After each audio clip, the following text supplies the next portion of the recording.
Ito mayroong binunyag ang Vice President patungkol doon sa kanyang planong pag-impeach.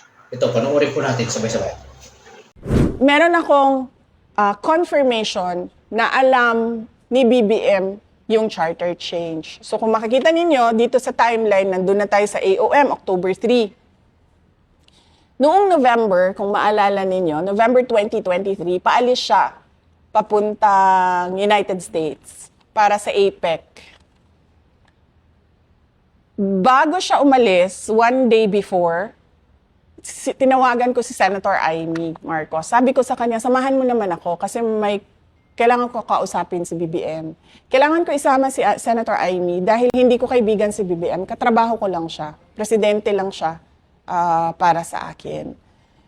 Si Senator Amy, maayos kausap na tao. So, tsaka kapatid niya. So, nandun kami.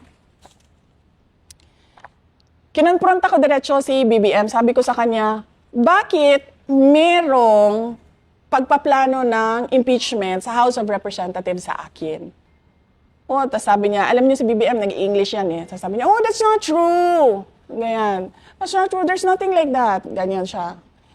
Tapos, natigil yung denial niya kasi sa sobrang daldal niya, lumabas sa bibig niya na ang prioridad daw is charter change.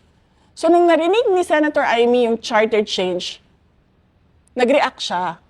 Sabi niya, sa dami-dami ng problema ng ating bansa, bakit naging charter change na ang prioridad? Tapos sabi niya, no, this will be for the country because it's all about the economic provisions, ganyan.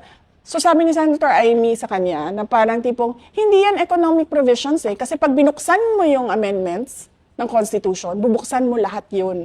Hindi mo pwedeng sabihin na ay ito lang, economic provisions lang. Kasama na dun yung political.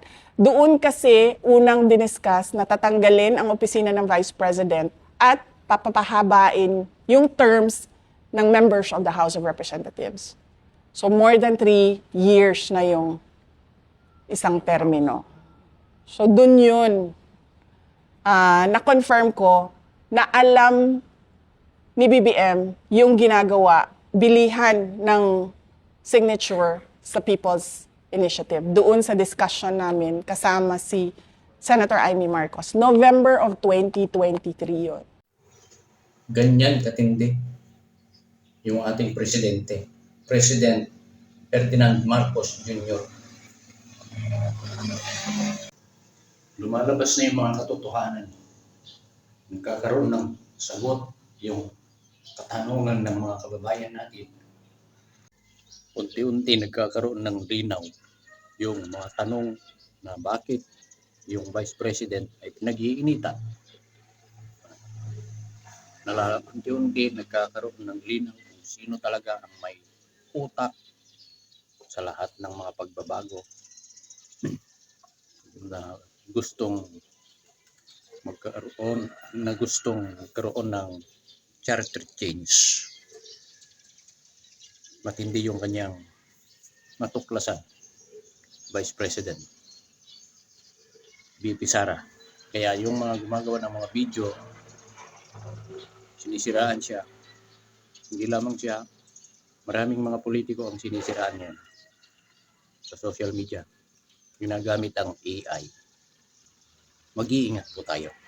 Gumagawa ng mga video, ini-edit, binabago, putol-putol, hindi pa kita yung buong video, kaya ginagawa parang AI.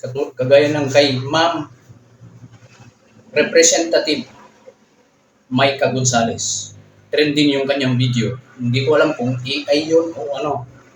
Na inamin niya na nabigyan siya ng maleta. Sa maletang pera.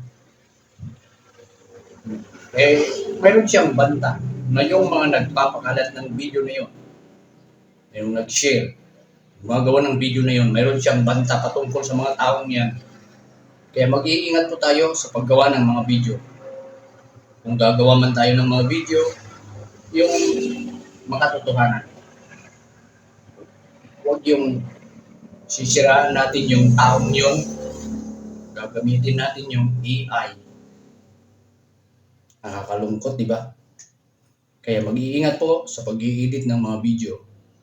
Yung totoo ang ipakita ninyo. Ang mapagkakatiwalaan lang ngayon na nagbabalita, Net25, news and information. Nandun na lahat.